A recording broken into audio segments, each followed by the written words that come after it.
He told her she was nothing without his name. He laughed as she left for her little errands, tossing a black Amex on the marble table, telling her not to break a nail. He was Matteo Blackwood, a titan of industry. She was Elara, his quiet, beautiful trophy wife. He was obsessed with being the main sponsor of the city's most exclusive event, the Starlight Gala. But a mystery benefactor outbid him, and tonight, in front of everyone who matters, he's about to see his quiet little wife step into the spotlight and utterly destroy him. The penthouse was silent, but not peaceful. It was the sterile, oppressive silence of a museum, a place where things were looked at, but never touched. From 70 floors above the Upper East Side, the sounds of New York City were a distant, irrelevant hum. Matteo Blackwood stood before the floor-to-ceiling windows, a glass of Macallan 25 in one hand, his phone pressed so hard to his ear it might have fused with his skull. "What do you mean, outbid?" He snarled, his voice a low vibration that rattled the crystal paperweight on his desk. "This is the Starlight Gala, not a high school bake sale. You find out who it is. I don't care if it's Musk Bezos or the Pope. Everyone has a price. Find theirs, then double it." He listened for a moment, his face tightening. "An anonymous benefactor wishes to remain private. Don't give me that garbage. Find them. I want that sponsorship. Blackwood Capital will be the name on that stage. Handle it." He ended the call without a goodbye, slamming the phone onto its cradle. He turned his Tom Ford suit, uncreased his anger, a perfectly tailored accessory.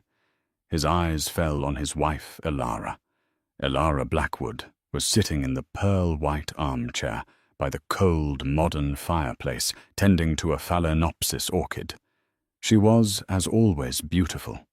Her pale blonde hair was pulled back in a simple chignon. She wore cream-colored cashmere trousers and a matching silk blouse. To Matteo, she was the most expensive and least interesting acquisition he had ever made. "Did you hear any of that?" he demanded. Elara looked up, her grey eyes clear and calm. "I heard you shouting Matteo. It's hard to miss. I'm talking about the gala, the Starlight Gala, the single most important philanthropic event of the year, the one I've been structuring a deal around for 6 months, and some nobody waltzes in and snatches the main sponsorship. Perhaps they simply believe in the cause," Elara said, softly, her fingers gently adjusting a stake for the orchid. The cause was funding STEM education for underprivileged girls. Matteo let out a short, sharp laugh. It was a sound devoid of humor, like metal striking flint.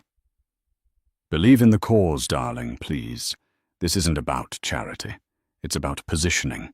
It's about having the Mayor Senator Albright and every venture capitalist on the eastern seaboard see the Blackwood name synonymous with a $100 million philanthropic drive. And you," he said, pointing a finger, "you just sit there with your flowers."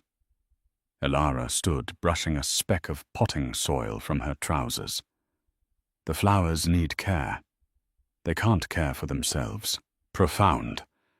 He loosened his tie, his frustration needing a new target. "While I'm trying to salvage our entire fourth quarter, what's on your grand agenda today?" "A fitting at Bergdorf's, a 2-hour lunch at Le Bernardin. With those other vacuous wives, I have some errands to run," she said simply. "I'll be out for a few hours." "Errands," he scoffed again, the sound truly dismissive this time. He walked to the massive marble island that separated the living area from the kitchen he'd never once used. He pulled his wallet, a sleek black alligator skin piece, and retrieved an Amex Centurion card. The black card. He spun it across the marble counter. It skidded to a stop in front of her. "Go. Buy a new car, a new face, whatever it is you do. he said, his voice dripping with condescension. "Try not to break a nail. God knows you're useless if you aren't decorative." This was their routine. His stress, his condescension, her quiet acceptance. Elara looked at the black card. She didn't move to take it. "I have my own." "Oh, right. Your little allowance," he said with a smirk. He thought of the generous 5-figure allowance he wired to her account monthly, the one she supposedly used for her clothes and her little charity lunches. He imagined it was all spent before the first of the month. Something like that. She agreed. She walked past him, grabbing her simple, unbranded leather tote from the hall closet. "Elara, wait." She paused her hand on the door. "Tonight, the pre-gala reception at the Astor Linns. Don't be late. And for God's sake, wear the diamonds I bought you in Geneva. The yellow ones. I need to at least look like I have a wife who appreciates what she has." "I'll be there, Matteo," she said. Her hand, perfectly manicured, without his help, closed around the doorknob. "And Elara," he called out, already turning back to the window, his mind on his next call. "Yes. Try to look engaged. Try to look like you understand the world you live in. It reflects on me." The door closed with a soft, expensive click. Matteo Blackwood sighed, picked up his Macallan, and looked out over his city. He was the king, and she was just a pawn. He didn't even register the flash of icy cold resolve in her eyes before she'd turned away. He didn't see it, because he had never, not once in their 5 years of marriage, truly looked at her. He saw a reflection. He saw a dependent. He saw, as he'd told his rival Marcus Thorne over golf, a beautiful, simple, well-bred girl from a good family that had lost its money. The perfect wife. No opinions, no ambition, just looks and breeding. He laughed at her. He laughed at her errands. He had no idea that Elara Blackwood had just walked out of her gilded cage and was now heading into her empire. Elara did not hail the doorman for the house Bentley. She walked 2 blocks east toward Lexington Avenue, melting into the mid-morning foot traffic of assistants grabbing coffee and tourists looking lost. She hailed a yellow cab, an anonymous, unremarkable act. "Where to?" Lady the driver asked, not even looking back. "Corner of Spring and Varick." "Soho," she replied. The penthouse on the Upper East Side was her prison. The city was her freedom. As the cab lurched into the flow of traffic, Elara's entire demeanor shifted. The soft, placid mask of Mrs. Blackwood dissolved. Her posture straightened.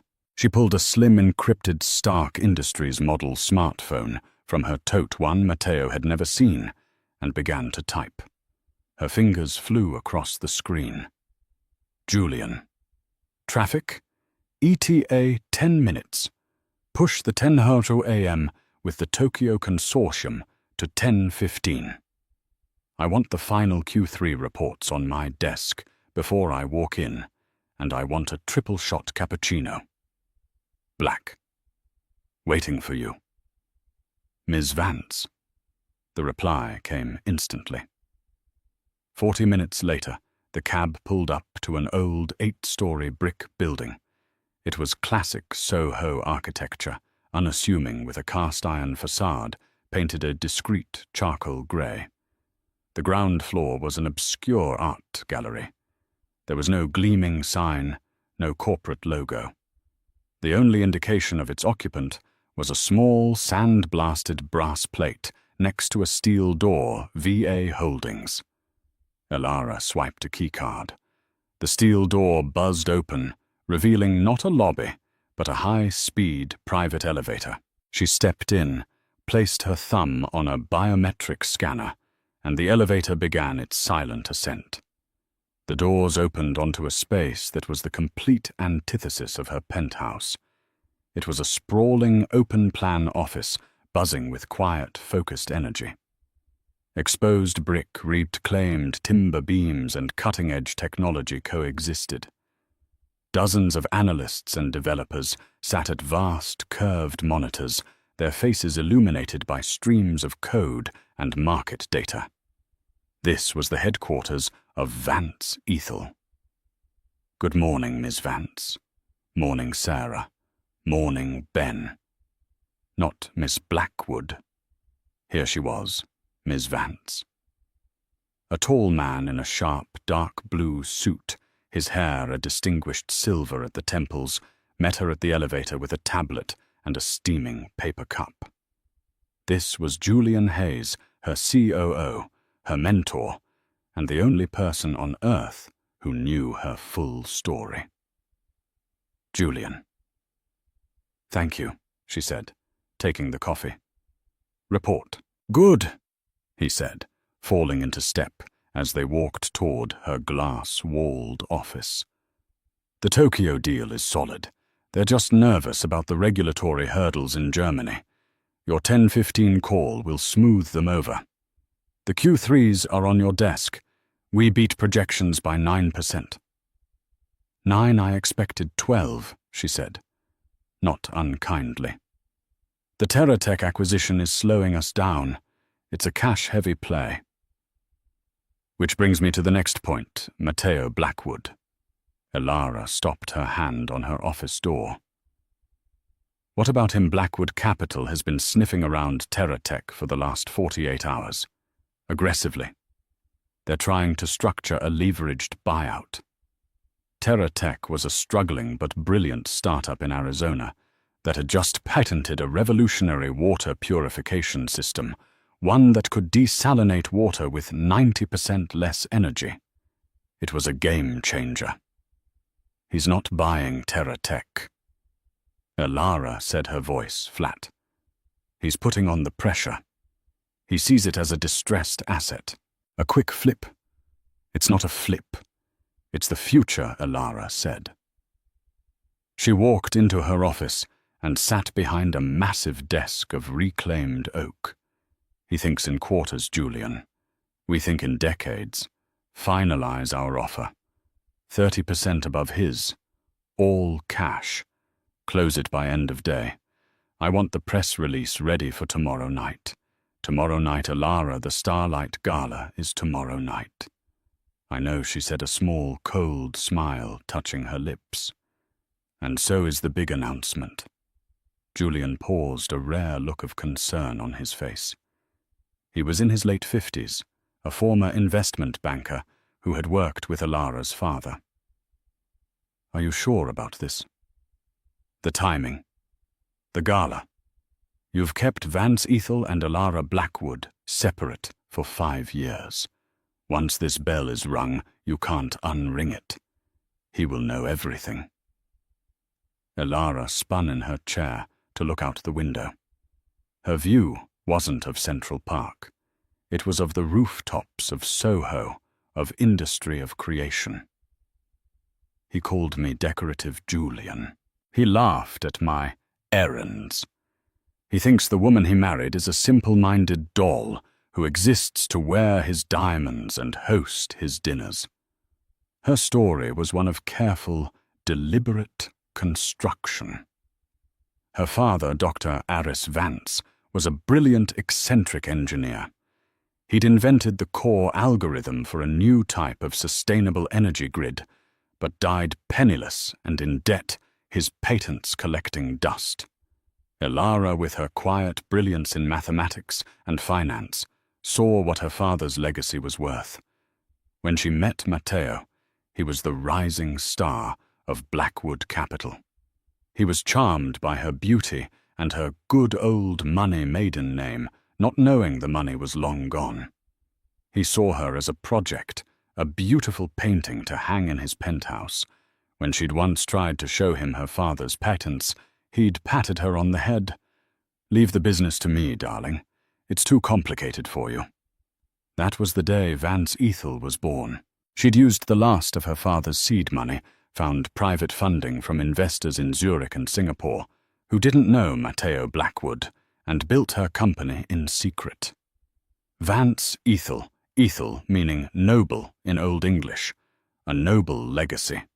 In 5 years, she had turned those patents into a green tech and sustainable investment fund worth billions. She was the anonymous benefactor, the silent partner, in dozens of tech unicorns. She operated through Julian, through shell corporations, and through a simple, unshakable secrecy. Her life with Matteo was a performance. Her work was her reality. He needs to know, Elara said, turning back to Julian. He needs to see. And the gala, Julian asked. The sponsorship is confirmed. Anonymous benefactor, as requested. But they'll announce you before the main address. I know. I've already sent my bio to Mrs. Astor Lynn's team. Under my name. Your name, Julian's eyebrows shot up. Elara Vance. Yes, he thinks Elara Vance died 5 years ago and became Mrs. Blackwood. He's about to find out Miss Vance has been very, very busy. This is more than business, Elara. This is a detonation.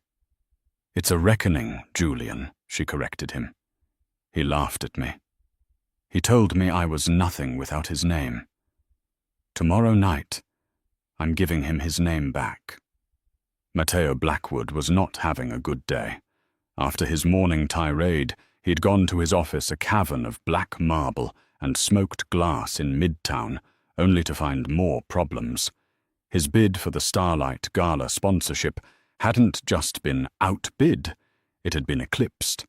They didn't just beat our offer, sir, his nervous VP of marketing said, wiping a sheen of sweat from his forehead.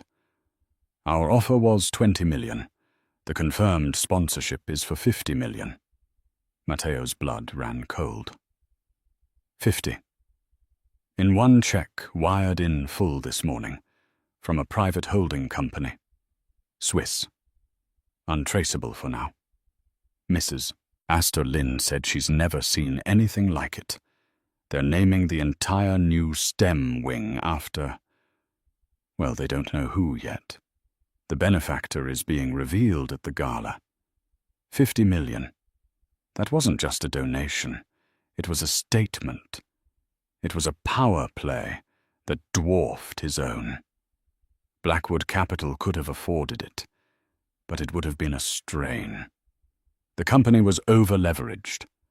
Matteo had made a series of aggressive, risky bets on commercial real estate, and the market was turning. He needed the positive puff from the gala to calm his investors.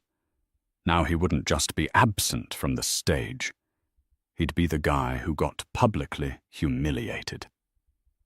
He spent the rest of the day in a controlled fury. He yelled at his traders. He demanded impossible deadlines. And he kept thinking about TerraTech. If he could just acquire that water purification patent, he could spin it off, create a green subsidiary, and change the narrative. "Get me Robert Hines at TerraTech," he barked at his assistant. A minute later, she buzzed back. "So Mr. Hines is unavailable. His assistant says they are in a priority meeting." "With who?" Matteo growled. She wouldn't say, sir. Just that they were finalizing an acquisition and wouldn't be available for the rest of the week." Matteo slammed his fist on the desk. First the gala, now this. He felt a rare, unwelcome prickle of panic. It felt like sand slipping through his fingers. That evening, he arrived at the pre-gala reception at the Astor Lynn estate in a foul mood. Elara was already there as promised. She was standing by a towering floral arrangement, speaking quietly with Senator Albright. She was wearing the yellow diamonds. They were, he noted with detached approval, spectacular. She looked the part.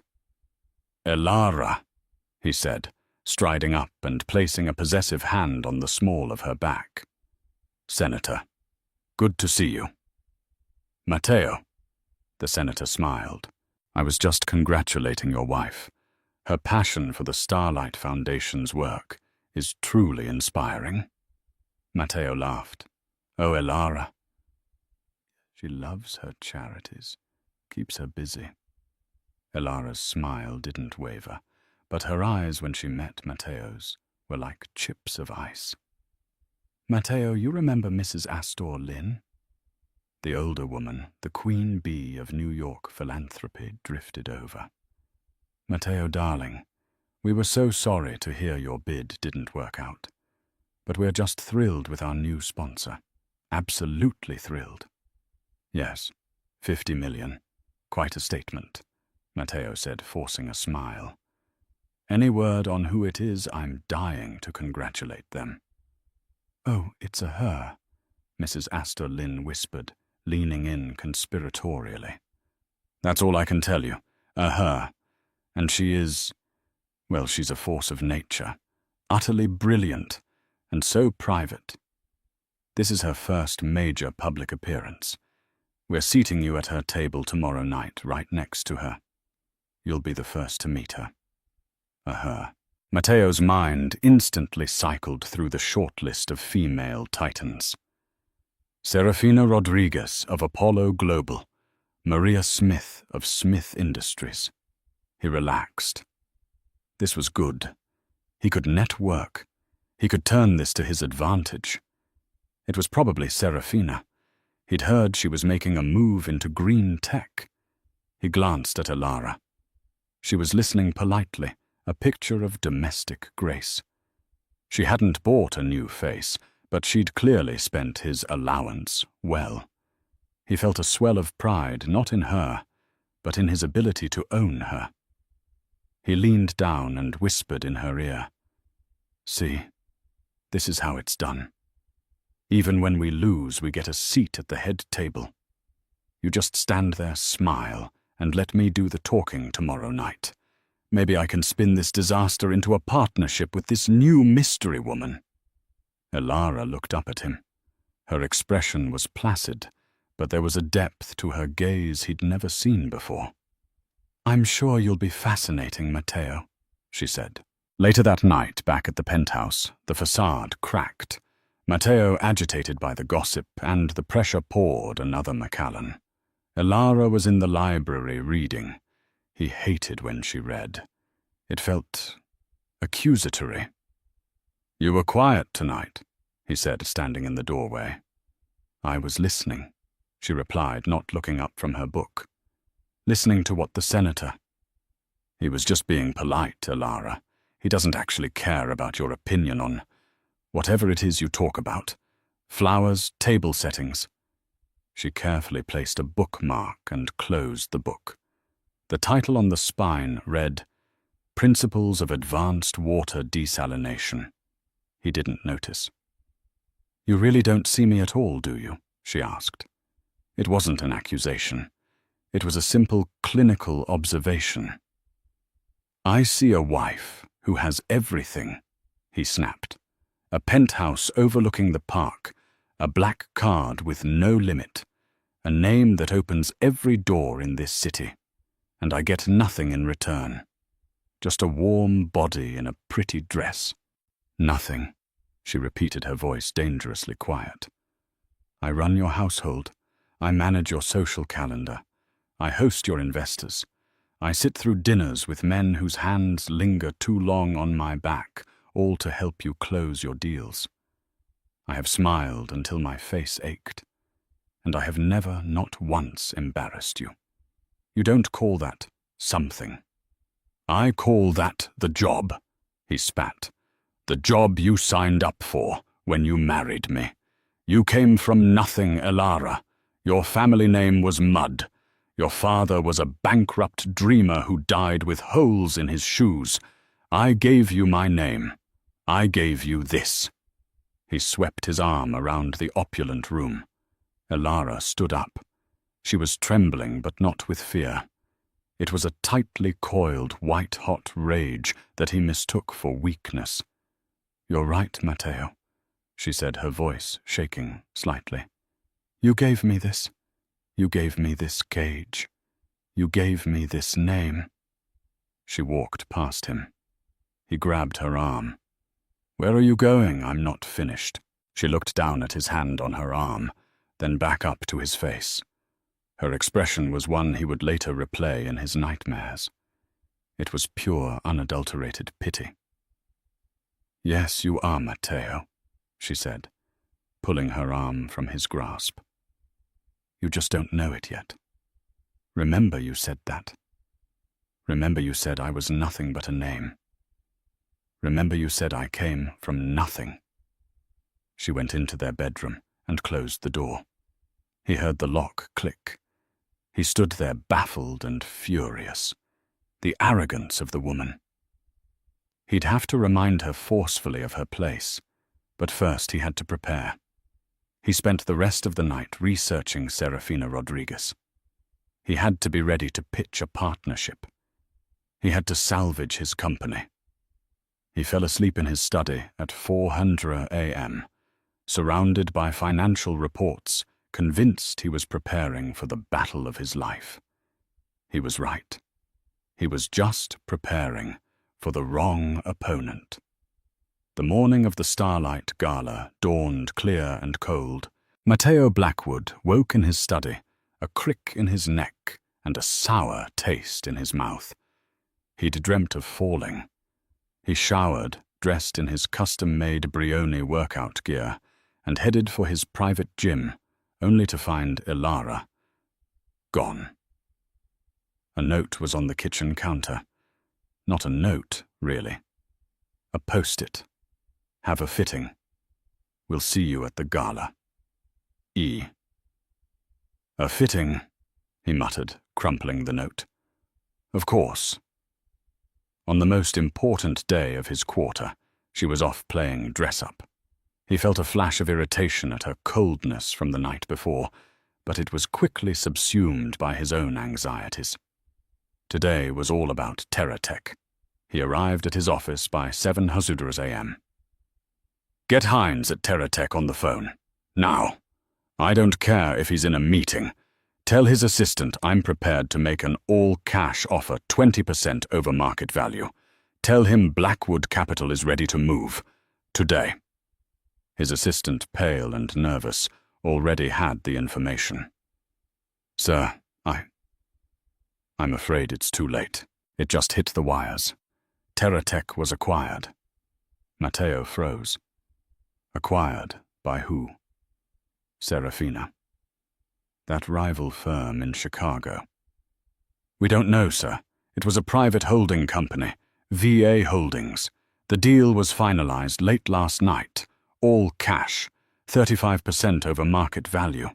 They completely blindsided us, sir." "VA Holdings." Matteo racked his brain. "I've never heard of them. Get me a full workup. Find out who they are. Who's on their board? Who's their CEO? I want a name, and I want it now." This was a catastrophe. TerraTech was his lifeline. It was his pivot. Without it, his portfolio looked dangerously unbalanced. His investors would be spooked. The panic he'd felt earlier returned this time as a cold dread. He was losing control. Across town, Elara Vance was not at a fitting. She was in the boardroom of Vance Ethel, signing the final document that concluded the $4.8 billion acquisition of TerraTech. "It's done," Julian Hayes said, taking the pen from her. "Congratulations, Ms. Vance. You just cornered the market on sustainable water technology." Elara leaned back, allowing herself a small, satisfied smile. "My father's dream," she said quietly. "He always said you could save the world with clean water. Now we can." "The press release is queued," Julian said. "As requested, it will go live at 8:00 p.m. tonight, right as the speeches at the gala begin." "Good," Elara said. I've also instructed Mrs. Astor Lynn's team. My speech will follow the announcement of the Terra Tech Initiative. You're announcing the acquisition at the Gala. Julian looked stunned. That's aggressive. You're not just revealing yourself, you're throwing down a gauntlet. Blackwood Capital isn't the only shark in the water, Julian. It's time the others learned my name. She stood and smoothed her blouse. Now I actually do have a fitting. Her fitting was not at Bergdorf's. It was at a private, unmarked atelier in the West Village, run by a single reclusive designer known only as Madame Seraphine. Seraphine dressed royalty and billionaires who didn't want their names in vogue. Miss Vance, the designer, an elegant woman in her 70s, said as Elara entered. It is ready. Hanging in the center of the room was not a dress. It was a statement. It was not the pale, muted colors Matteo preferred. It was a deep, breathtaking sapphire blue, crafted from a heavy silk that seemed to drink the light. The cut was severe and elegant, a high, structured neckline, long sleeves, and a column skirt that pooled at the floor. It was the dress of a CEO, a monarch. It was a suit of armor. It's perfect, Seraphine, Elara breathed. You are not attending as a wife. Madame Seraphine observed, her eye sharp. You are attending as a warrior. Today they are one and the same, Elara replied. Matteo spent the day in a black fog. His research team had hit a brick wall. VA Holdings was a ghost. It was a labyrinth of international shells registered in Switzerland, managed out of Delaware with its primary funds in a Singapore trust. It was impenetrable. There must be a name, he roared. The only name we can find is the signatory on the SEC filings, sir. A man named Julian Hayes. He's a lawyer. Seems to be the COO. But the UBO, the ultimate beneficial owner, is sealed in a blind trust. Matteo was stumped. He was furious. He was, for the first time in his professional life, completely outmaneuvered. He went home at 6 to change. The penthouse was silent. Elara's dress bag was hanging on the closet door. It was from Chanel, or so he thought. Elara had been clever. She'd had her assistant pick up a decoy dress from Chanel, one she would wear to the gala, only to change at the last minute.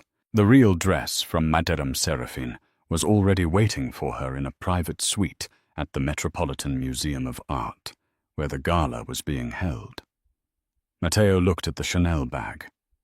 I hope you got something decent, he muttered to the empty room. After last night, you owe me. He put on his bespoke Tom Ford tuxedo. He fastened his Patek Philippe watch. He looked in the mirror. He was Matteo Blackwood. He was a king. He'd been wrong-footed, yes, but tonight he would sit next to the new power player in New York, the mystery woman. He would charm her. He would find out what she wanted. He would forge an alliance. He could still turn this. He was so focused on the new unknown woman, he never once thought about the woman he already knew. Approx 1,300 words. The Temple of Dendur at the Metropolitan Museum of Art was transformed. Bathed in ethereal blue and gold light, the ancient sandstone temple served as a backdrop for the most powerful people in the world. Waiters in white tuxedos moved silently with trays of vintage Dom Perignon. The quiet buzz of conversation was a symphony of mergers, politics, and art. The Blackwoods' Rolls-Royce Phantom purred to a stop at the base of the museum's grand staircase. Paparazzi flashes erupted. Matteo Blackwood! Mr. Blackwood! Matteo stepped out, radiating confidence. He adjusted his bow tie and turned to help his wife. Elara emerged, and he gave her a quick, appraising glance. She was wearing the Chanel dress, a perfectly acceptable, elegant, but ultimately safe black sequined number. She looked beautiful and forgettable, his perfect accessory. "Good," he whispered, taking her arm. "You look fine." "Thank you, Matteo," she replied, her voice smooth. They ascended the steps, Matteo nodding to his peers, Elara smiling demurely. Inside the great hall, the air was warm and thick with the scent of lilies. Mrs. Astor Lynn, draped in emeralds, rushed toward them. "Matteo, Elara." "You're here, Mrs. Astor Lynn," Matteo said, kissing her cheek. "A stunning event, as always." "Just wait," she beamed. "Now, Elara, darling, I need to steal you for a moment. We have the private donors' reception in the Sackler wing. Mr. Blackwood," she said, turning to Matteo. "Your table is right at the front, table 1.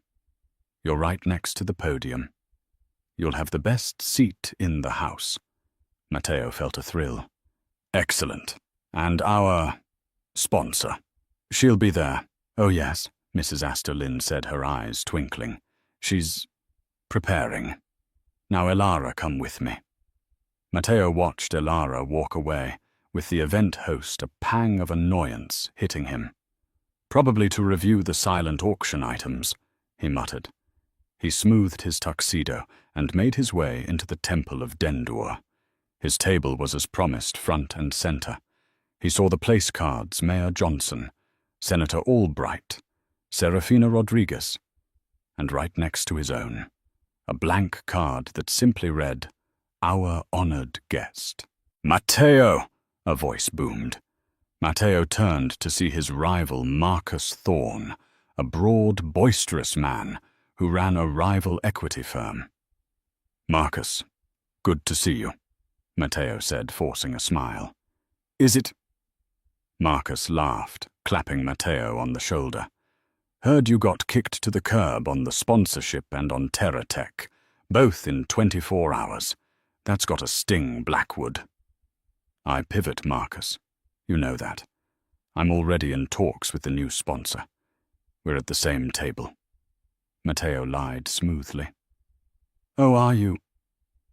Well, I'm eager to see who this mystery woman is. She's got this whole city in a spin." Marcus moved on, and Matteo sat his jaw tight. Meanwhile, Elara was not at a donor's reception. Mrs. Astor Lynn had personally escorted her to a private museum office that had been converted into a dressing room. Her team was there: Julian Hayes, a publicist, and her personal assistant. Hanging on the door was the sapphire blue dress from Madame Seraphine. "Are you ready, Miss Vance?" Julian asked, handing her a folder. Elara slipped out of the decoy Chanel dress. "The speech," she said, taking the folder. "It's just the bullet points you requested, and the final press release. It's scheduled to go live in 10 minutes. Elara nodded, slipping into the heavy silk. It felt cool against her skin. Her assistant helped with the zipper, and as it rose, Elara felt her transformation complete. She was no longer Mrs. Blackwood. She stood in front of the mirror. The dress was magnificent. It was the color of a deep ocean, the color of power. Her assistant undid her simple chignon, and her blonde hair fell to her shoulders. It was brushed back, sleek and severe. She put on her real jewelry, not Matteo's yellow diamonds. It was a modern architectural necklace of white gold and raw-cut diamonds, a piece she had commissioned herself from a designer in Antwerp. She looked formidable. "Good," she said, her voice a low, steady hum. "It's time." Back in the Gala, the lights began to dim. The chatter subsided. Matteo sat straighter, checking his Patek Philippe. 7:59 p.m. At that exact moment, in every newsroom and trading floor in the world, an alert pinged. Business's wire, VA Holdings. A private green tech fund acquires TerraTech in 4.8B. All cash deal. Initiative to be announced at Starlight Gala. Mateo's phone vibrated on the table. So did Serafina Rodriguez's. So did Marcus Thorne's. A collective murmur went through the room as dozens of high-profile guests read the alert. Mateo's eyes widened in horror. VA Holdings, the ghost, they were here. This was the sponsor. His head whipped around, scanning the room. Who was it? Who was VA Holdings? On stage, Mrs. Astor Lynn tapped the microphone. Good evening, ladies and gentlemen. Welcome. Tonight we have shattered every record in the history of the Starlight Foundation. We have done so thanks to the vision and unparalleled generosity of one person. Mateo was sweating. His heart was hammering. This was it. This person is to me the very definition of a modern visionary. Someone who built an empire not for fame, but for the future. You all just received the business alert. You know what she did. Now you get to see who she is. Mateo leaned forward, his eyes fixed on the stage. She is the founder and CEO of Vance Ethel, the parent company of VA Holdings. She is the mind that just secured the future of clean water. It is my profound personal honor to introduce our main sponsor, our benefactor, and my dear friend, Ms. Elara Vance. The name hung in the air, suspended in the stunned, cavernous silence of the Temple of Denda. Elara. Vance. Mateo Blackwood's brain refused to process the syllables. It was a glitch, a misprint, a terrible echoing mistake. Vance. That was her maiden name. A name that meant nothing. A name synonymous with dusty libraries and forgotten patents. He turned to his left, where the honored guest chair sat empty. He turned to his right, to Serafina Rodriguez, who was staring at him with a look of utter electrifying confusion. What did she say? Mateo whispered, his mouth dry. She said, Elara Vance. Serafina whispered back, her eyes darting to the stage. A single brilliant white spotlight cut through the darkness, illuminating the stage-left entrance. And there she was. It was not the woman who had left his penthouse that morning. It was not the demure wife in the safe Chanel dress. This was a different being inwardly. The woman who walked onto the stage was a queen. The sapphire dress seemed to have been spun from the night sky itself, clinging to her form, with an authority that stunned the room. The raw diamond necklace at her throat caught the light and shattered it into 1,000 tiny daggers. Her hair was pulled back, emphasizing the severe, intelligent beauty of her face.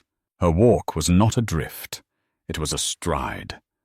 Confident, measured, and utterly terrifying. She was Elara. But she was not his Elara. A disbelieving murmur rippled through the crowd. Is that? That's Elara Blackwood. Vance Ethel. I've heard of them. They're monsters in the green tech space. They're bigger than... That's his wife. Mateo felt the blood drain from his face. The room tilted. Every eye in that 200-person hall, the senators, the mayors, the billionaires, his rivals, was on him. He could feel their gazes like physical blows. He was the center of attention, but as the object of a joke he had never been told. Marcus Thorne, 2 tables over, was staring, his jaw literally open, a piece of bread halfway to his mouth. On stage, Elara reached the podium. She adjusted the microphone, the sound echoing in the silence. She looked out at the crowd, her gaze sweeping over them, calm and commanding. Then her eyes found Mateo's.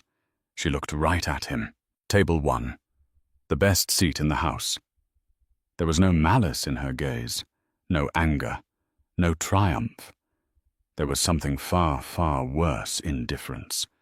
It was the look a geologist might give a common rock before stepping over it. In that single 3-second stare, Matteo Blackwood ceased to exist for her. "Thank you, Mrs. Astor Lynn," Elara's voice rang out.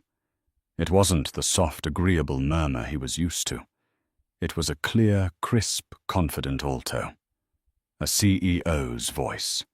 A voice that closed billion-dollar deals. "My father, Dr. Aris Vance, was a brilliant man," she began. "He believed that true innovation wasn't about profit, it was about legacy. He dreamed of a world where technology served humanity, not the other way around. But he was a dreamer, not a businessman. He died with pennies in his pocket, and a mind full of dreams that the world told him were worthless." Matteo remembered his own words, sneered in the library.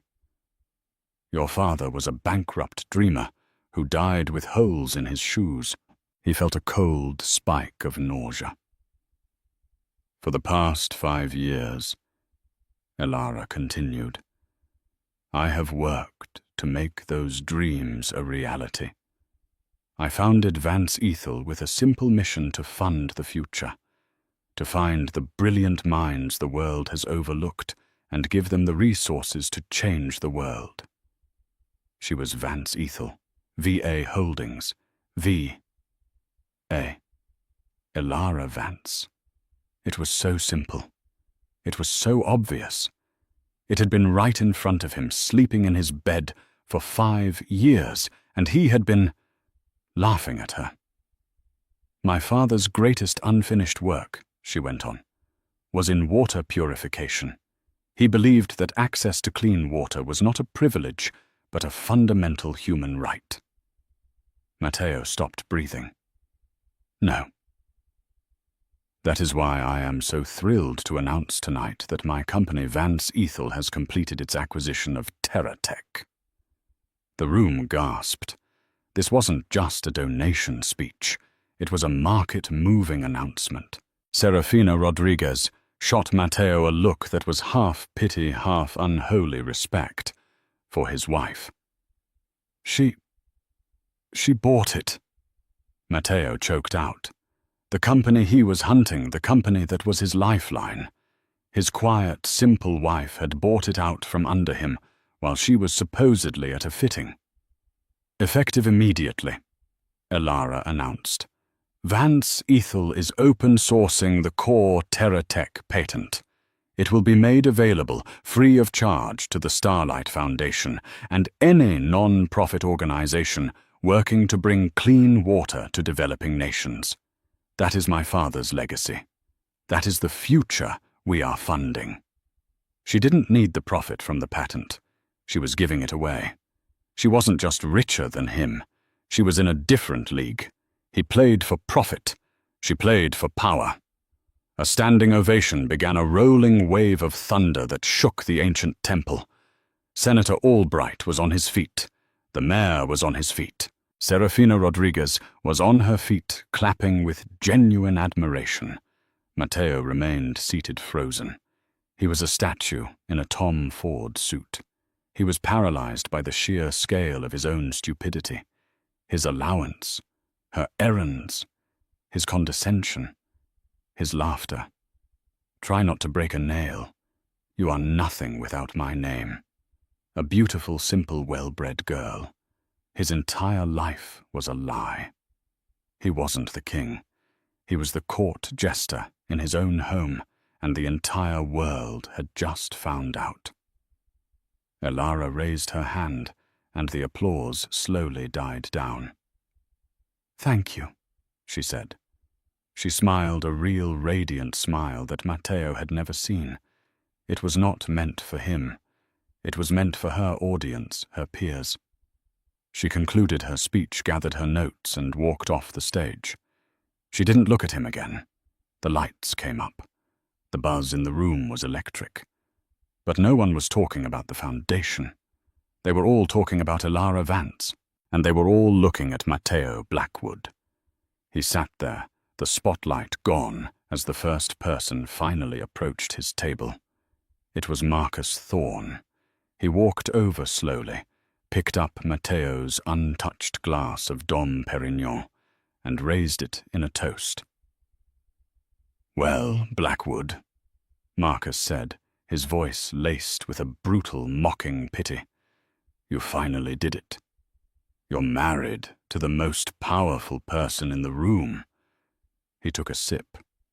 "Amazing. All this time we thought you were the shark." He leaned in closer, his voice dropping to a conspiratorial whisper. "Turns out you were just the bait." The rest of the gala was a blur of humiliation for Matteo. He was a ghost at his own funeral. The seat next to him, the honored guest seat, his wife's seat, remained empty. Elara, as Miss Vance, was not sitting down. She was holding court. Matteo watched as if from a great distance, as a gravitational pull formed around her. The mayor was laughing at something she said. Senator Albright had a hand on her arm, speaking with earnest intensity. Serafina Rodriguez, the woman he had planned to pitch, was waiting in line to speak to her, looking impressed. No one spoke to Matteo. No one even made eye contact. He was irrelevant. The name Blackwood, which he had thrown in Elara's face as her single greatest asset, was now a footnote to Vance. He wanted to flee. He wanted to scream. But he was trapped, pinned to his chair by the weight of 1,000 judgments. He stayed until the bitter end, drinking glass after glass of champagne, the bubbles tasting like ash. The ride home was in the Rolls-Royce Phantom. The silence in the car was louder than any argument they had ever had. Elara Ms. Vance sat across from him. She wasn't looking out the window. She was on her encrypted Stark phone, her thumb scrolling through what he now knew were not social media feeds, but market reports. "Congratulations," he finally said. The word came out like broken glass. She didn't look up. For what? The performance, the speech, Vance Ethel. It was quite a show. She finally locked her phone and placed it in her bag. She looked at him, and her eyes were empty. "It wasn't a show, Matteo. It was my work. 5 years, Elara.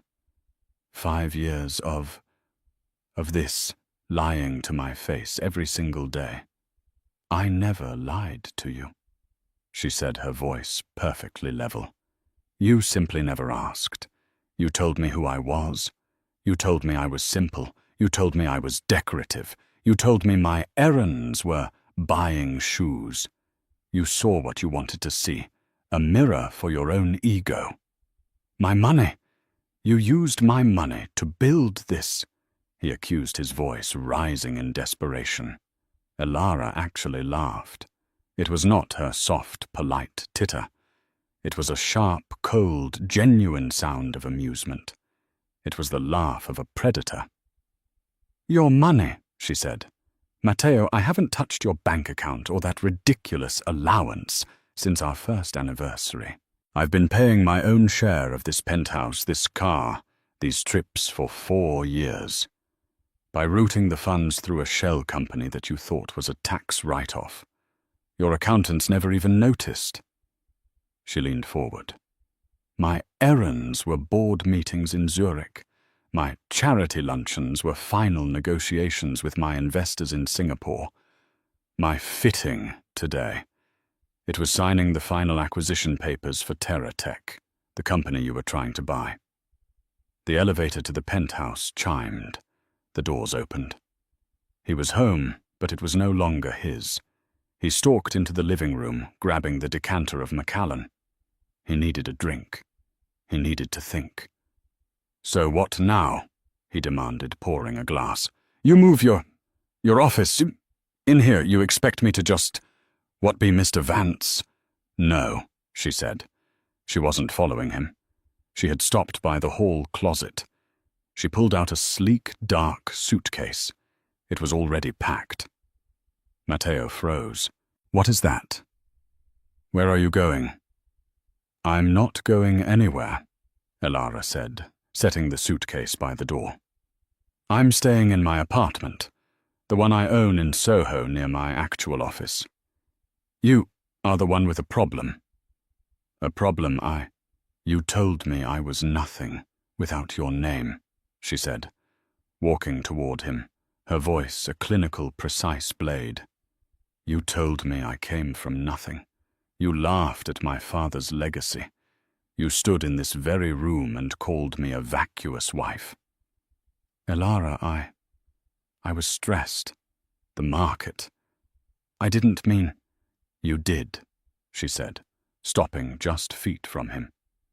"You meant every word. The only reason you're backtracking now is because you've seen my bank balance. You don't respect me, Matteo. You respect money. And you just realized I have more of it than you ever will." He saw his mistake. His company was leveraged. She was liquid. He needed her. He shifted tactics. "Elara, darling, be reasonable," he said, trying for a conciliatory tone. "Think of what we could do together. Blackwood and Vance. We could be unstoppable. We could merge. We love each other." She looked at him. The pity was back, sharp and devastating. "Love you don't love me. You loved the idea of me. You loved owning me. But the most valuable thing you owned just walked out of its cage." She walked to the door.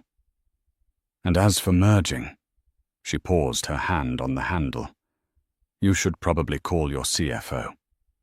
A cold dread, deeper than anything he'd felt at the gala, seized him. Why? Blackwood Capital is over-leveraged, Matteo. You made bad bets on commercial real estate. Your investors are nervous. You needed the TerraTech deal to calm them. You needed the gala to look strong. You have neither. How do you know that?" he whispered. "Because while you were busy researching Serafina Rodriguez, I was busy becoming your primary creditor." He dropped his glass. The Macallan, 25. His symbol of power shattered on the marble floor. "What, Vance Ethel, through a subsidiary in the Cayman Islands, bought your debt last week. All of it.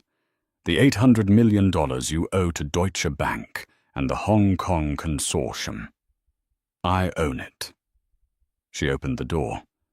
Her COO, Julian Hayes, was standing outside next to a private security guard. "Matteo Blackwood," Julian said, his voice polite but firm. "You'll be receiving a call from our legal team at 9:00 a.m. tomorrow. We'll be discussing the new terms of your loans. I'd advise you to be cooperative." Matteo was speechless. He was ruined. He wasn't just married to a powerful woman. He wasn't just out-negotiated by her. He worked for her. Elara looked back at him, a final appraising glance at the man who had laughed at her. He was small, pathetic, drowning in a penthouse he could no longer afford. "The problem, Matteo," she said, her voice soft, "is that you always assumed you were the most important person in the room. You never stopped to wonder if you were." She turned and walked out. The door clicked shut, the sound of a vault ceiling. Matteo Blackwood was left alone in the silent penthouse, his empire in ashes destroyed by the one person he never even saw. And just like that, the gilded Saturn was empty and the king was left with nothing but his own echo. Elara Vance didn't just build her own table. She bought the entire building. This story is a powerful reminder that you should never, ever underestimate the person sitting quietly next to you. The ones who move in silence are often the ones making the most powerful moves. What did you think of Matteo's reaction? Was Elara's revenge too harsh, or was it perfectly served? Let me know your thoughts in the comments below. I read every single one. If you loved this story and want more tales of dramatic twists and just desserts, please give this video a like, share it with someone who needs to hear it, and most importantly, hit that subscribe button and ring the bell so you never miss an update. Thank you for listening.